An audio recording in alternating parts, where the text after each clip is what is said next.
सरस्वती विद्या मंदिर के राकेश सलारपुरिया सभागार में आज हम लोग यहाँ इकट्ठा हुए हैं अपने एक अभिन्न कार्यकर्ता शिक्षक श्रेणी में श्री तिवारी जी का विदाई समारोह करने के लिए इस अवसर पर प्रसाल में उपस्थित विद्या मंदिर के कार्यकारिणी के अध्यक्ष महोदय, उपाध्यक्ष महोदय, महासचिव महोदय,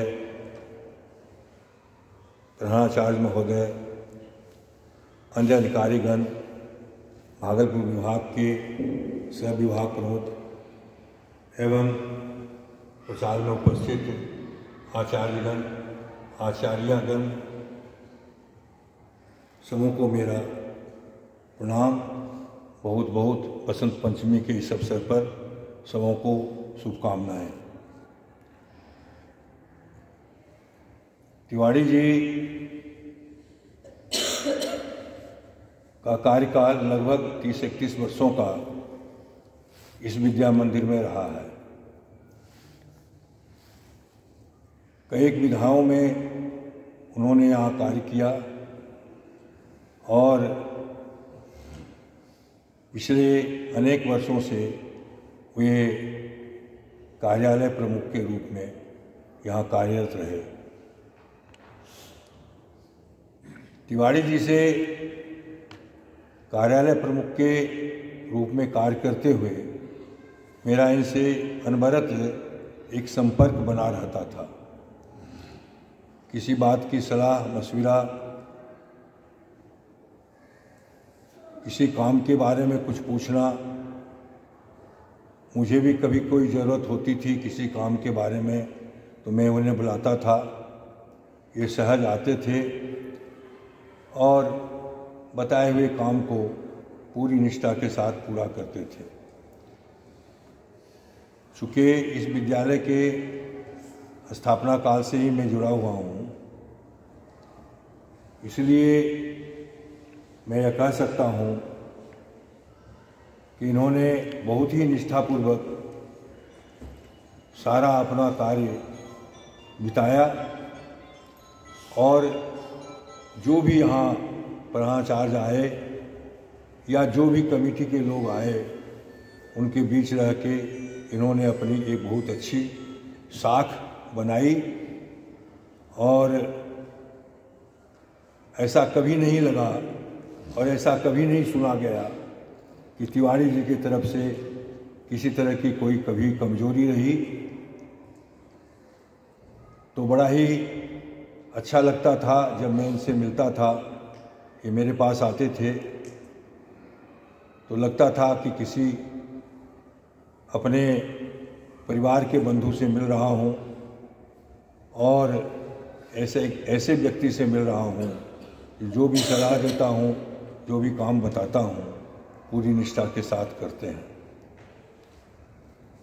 इतने लंबे समय तक जुड़ा हुआ व्यक्ति जब बिछुड़ता है, विदाई लेता है, तो कुछ न कुछ तकलीफ, परेशानी तो महसूस होती ही है। लेकिन यह एक क्रम है, इस क्रम के चलते यह कार्य भी करना पड़ता है। वस्तुतः अब जिस उम्र में कार्यरत व्यक्ति रिटायर होते हैं तो यह बड़ा ही कैसा न लगता है। क्यों कैसा महसूस होता है कि जो उम्र तय की गई है रिटायरमेंट की, उस वक्त तक भी व्यक्ति अच्छी ऊर्जा रखता है और उस ऊर्जा का उपयोग आगे भी लिया जा सकता है। लेकिन अपने देश की बढ़ती जनसंख्या हमें इस बात के लिए विवश करती है कि हम अपनी पहले से बनाई हुई आयु सीमा में ही रिटायरमेंट ले लें। क्यों कि आने वाली पीढ़ी भी काम खोजती है और उन्हें काम देना पड़ता है।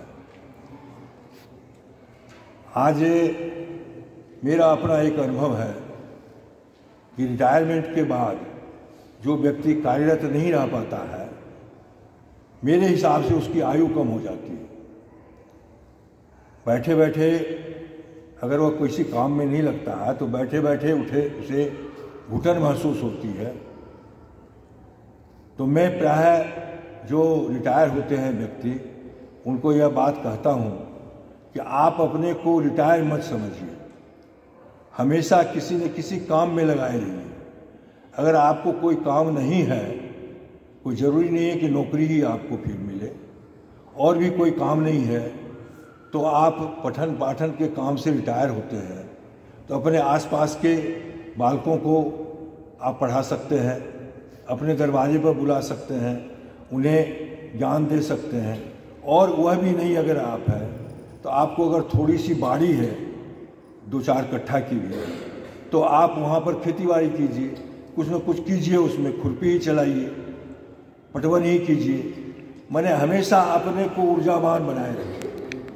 ऊर्जावान बनाए रखिएगा तो आप अपनी भरपूर ज़िंदगी जी लीजिएगा और आपको बहुत ही सुकून मिलेगा कि हम जितने दिन भी जिए, न तो हम परिवार पर भार बन के जिए, अपने आप में स्वयं एकदम अपने पर खड़े रह के जिए, और जिसको जो भी सहयोग देना है वह सहयोग भी हम देते रहे। यह बहुत बड़ा ही एक मूल मंत्र है अच्छी ज़िंदगी जीने के लिए।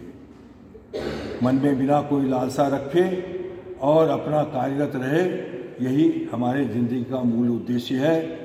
और मैं इस अवसर पर और विशेष कुछ नहीं बोलूँगा। मैं उनके लंबी आयु की कामना करता हूँ और ईश्वर से प्रार्थना करता हूँ कि उनको अंतिम सांस तक ऊर्जावान बनाए रखें। बहुत बहुत धन्यवाद।